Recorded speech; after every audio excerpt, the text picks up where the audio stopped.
જે પેશન્ટો જે દીકરાઓ બાળકોને દાખલ કર્યા હતા એમાં 2 બરોડા ગોધરાથી દાખલ કર્યા હતા. એ બંનેના પોઝિટિવ રિપોર્ટ આવ્યા હતા. એમનું એ સમયે ડેથ થયું હતું. એ જ રીતે હિંમતનગરમાં સિવિલ હોસ્પિટલમાં જ્યારે દાખલ એક રાજસ્થાનનો પેશન્ટ કરવામાં આવ્યો હતો, દીકરાને બાળકને એ પણ પોઝિટિવ પેશન્ટ આવ્યું હતું ને એમનું પણ ડેથ થયું.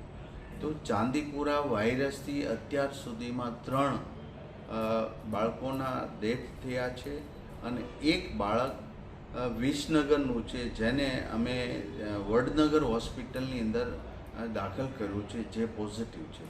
એટલે આ સાવચેતીના ભાગરૂપે અમારી ટીમ બધી જ જગ્યાએ કામગીરી કરી રહી છે. ગયા વર્ષે યાની કે 24માં જે ચાંદીપુરા વાયરસના દર્દીઓ આવ્યા હતા એ પ્લેસમાં પણ ટીમ સર્વે કરવાનો આજે મેં સૂચના આપી છે મારા અધિકારીઓને. અને એ પણ એ જેટલા 61 પ્લેસ જે હતા ગયા વખતના દર્દીઓના, એ તમામ જગ્યાએ સર્વે થશે કરવા માટેની સૂચના આપી છે ને ત્યાં પણ દવાનો છંટકાવ વગેરે. સેન્ટ ફ્લાય નામની આ જે માખી છે એ જે દર્દીઓ જ્યાંથી ગોધરાથી વગેરે ત્યાંથી દર્દીઓ મળ્યા હતા ત્યાં માખી પણ મળી હતી. અને આ માખી એ ચાંદીપુરા વાયરસના વાહક જ હતી. તો હાલ પૂરતા અત્યારે એક બાળકને વડનગર હોસ્પિટલમાં દાખલ કર્યો છે, જેનું પોઝિટિવ છે. અન્ય કોઈ શંકાસ્પદ હોય તો એનું દરેક જગ્યાએ સ્ક્રીનિંગ કરવું.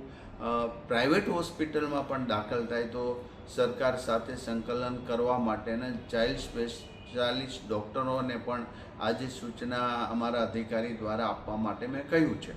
તો અત્યારે અમારી ટીમ સંપૂર્ણપણે ચાંદીપુરા વાયરસમાં જ્યાં જ્યાં કેસ શંકાસ્પદ હોય અથવા તો કેસ મળ્યા એ તમામ સર્વે થઈ ચૂક્યો છે, ત્યાં દવાનો છંટકાવ થઈ ગયો છે. આ ચાંદીપુરા વાયરસની કોઈ સ્પેશિયલ એવી દવા કે રસી નથી, પણ જે સિમ્ટમ્સ આવે એ પ્રમાણે એમને મેડિસિન અને દવાઓ ઇન્જેક્શનો આપતા ડૉક્ટરો આપતા હોય છે.